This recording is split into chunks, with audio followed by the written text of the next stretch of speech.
think regulation is important, but the regulation is very much fragmented. So in Europe, they are further along the road when it comes to regulations for AI technology.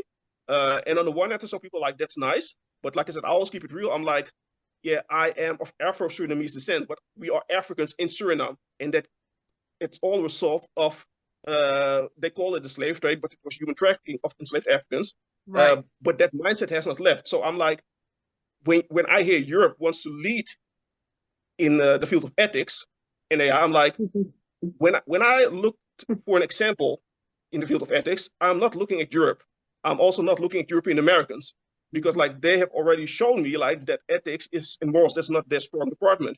And I'm not saying that to demonize them, but like I'm just keeping it real. Like systemic racism, that's very much a thing. You have to call a spade a spade. In America, but also in South America, but also everywhere, when you look at everywhere. The extraction in Africa. For instance, like it's nice to talk about technology, even though I'm also a technologist, but when you look at like the resources that are needed to create our devices, you don't hear that on the news a lot. But for instance, the people in the Congo, the DRC, Democratic Republic of the Congo, like they are suffering very much in the mines there. You have children that are like mining by hand, so that the big corporations can have the resources that can then be used within these devices that we use. And they also use, for instance, in the electrical vehicles. So as we talked in Europe and America about sustainability and about the energy transition, this is how that then starts. This is the bottom of that chain. So we have blatant human rights violations that are going on there, but they clearly do not care about that.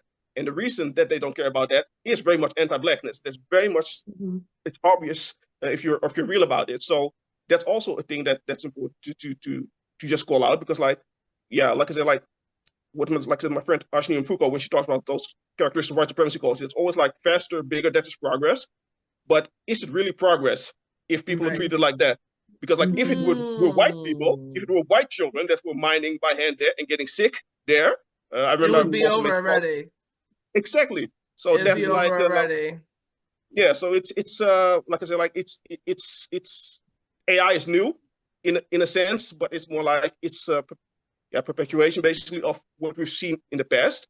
And you see people that are literally looking the other way, because when you look at if you see the images from Congo, like that's brutal, but it's also not just Congo. It's like lithium. That's also one of the metals that is used, for instance, in Bolivia and Argentina. That is also mined, but a lot of those deposits are in the lands of the indigenous people, the actual inhabitants of the Americas.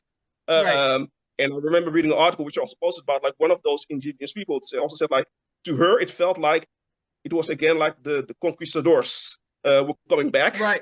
Right. It's the same situation. So they offer them then like, okay, I'm going to give you a little this so that we can get your resources, but it's the same thing all over again. So I think that's important to recognize when you think about this flashy AI technology and all those other things. Like there are blatant human rights violations going on, and they are going on against people that are Black and that are indigenous and brown people. And we are supposed to act, and that's another layer of dehumanization, because it's like they're already dehumanizing people, but if we are then also supposed to act as if nothing's going on, that's again a form of dehumanizing them, but also ourselves, because we are also giving ourselves the mission then like, okay, apparently we don't matter. So yeah, that's a bit of I think it's an important thing too, because this is something that's often left out of technology discussion. So they have like big tech conferences also in Europe, and I'm like, that's nice, but it's very, and that's why I say like I don't look to Europe and North America when it comes to leadership in the field of ethics and morals, because like this is what is going on right now every day. So yeah, it is outrageous then to have such a big tech fest while you're treating people like this and also then lying about it. So yeah. I think that's the best statement he said. It is outrageous. Like I need you to make a meme about that, Michael. It's and you outrageous. know, I'm